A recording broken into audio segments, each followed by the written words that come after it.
ગીર ગઢડાના પાંડેરી ગામમાં ગ્રામ આવ્યા અને તેમના કારણે શિક્ષણનું સ્તર ઘટી રહ્યું હોવાનું પણ આરોપ લગાવ્યો। ગ્રામજનોએ એસએમસીની બેઠક નિયમિત ન બોલાવાતી હોવાની અને પ્રિન્સિપાલ દ્વારા મહાનગરપાલિકા મનમાની કરવામાં આવતી હોવાની ફરિયાદ કરવામાં આવી છે। સાથે જ દર વર્ષે વિદ્યાર્થીઓની સંખ્યા ઘટી રહી હોવાનું પણ જણાવ્યું છે। ગ્રામજનોએ પ્રિન્સિપાલની બદલી ન થાય ત્યાં સુધી બાળકોને શાળાએ નહીં મોકલવાની ચીમકી ઉચ્ચારી છે।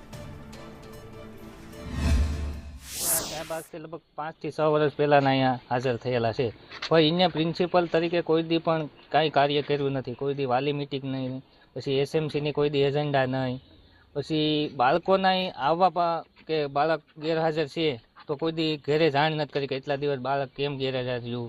એટલે પ્રિન્સિપાલ તરીકેની એને એકય ફરજ નિભાવી નથી। એસએમસીની સમિતિની રચના એને 3 થી 4 વર્ષ પહેલાં કરેલી હશે, એ કોઈ ગામજનોને કે એસએમસીના સભ્યોને કોઈને ખ્યાલ નથી।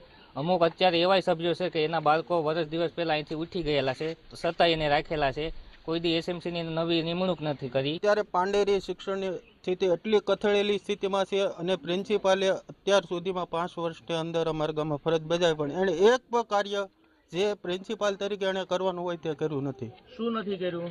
શિક્ષણ બાબતે એણે બહુ ઢીલાસ રાખી છે। બાળક માની લો કે 10 દિવસ શાળાએ ન આવે છતાં તે વાલીને જાણ નથી કરતા। ઘણા બાળકો તો એવા છે ચાલુ નિશાળે વહી જાય, એ લોકો તે પણ ધ્યાન નથી દેતા। જ્યાં સુધી આ મુદ્દાનો કોઈ નિરાકરણ નહીં આવે, પ્રિન્સિપાલને અહીંથી બદલી નહીં થાય, ત્યાં સુધી અમારી લડત ચાલુ રહેશે। એ લોકોનો આક્ષેપ છે કે આચાર્ય શાળાને કોઈ કામગીરી કરતા નથી, ભણાવતા નથી, નિયમિત શાળાએ આવતા નથી। ના સાહેબ, એવું કંઈ છે નહીં કે અમે વાલી મિટિંગ પર બોલાવતા હોય તો મોટાભાગના લોકો છે એ ખેતમજૂરીએ જતા હોય, વાડીએ જતા હોય, તમે એટલે શાળાએ આવી પણ ન શકતા હોય, પાછળથી આવીને પણ એ સાઈડ કરતા હોય વાલી મિટિંગ